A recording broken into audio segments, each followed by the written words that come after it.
ఏం పిక్తోరా? ఎరా ఎర్రి పప్ప, ఎటువంటి కష్టం పడకుండా అసలు ఏ క్వాలిఫికేషన్ లేకపోయినా మీ నాన్న ఉన్నోడనే ఒకే ఒక కారణంతో చెమట కూడా పట్టకుండా స్ట్రైట్గా ఎండీ చైర్లో కూర్చున్న నీకేంత పొగరుంటే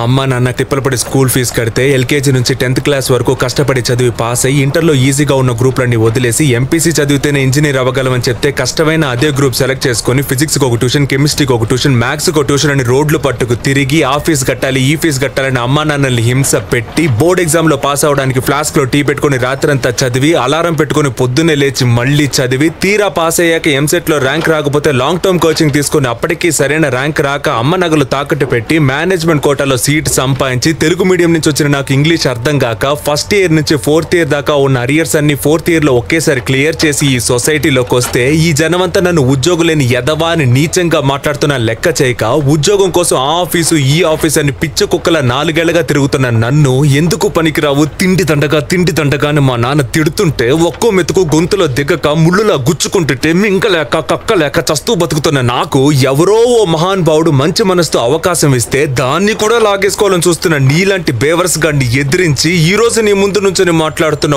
ఉద్యోగులేని గ్రాడ్యుయేట్ ని నాకెంత పొగరుండాలరా.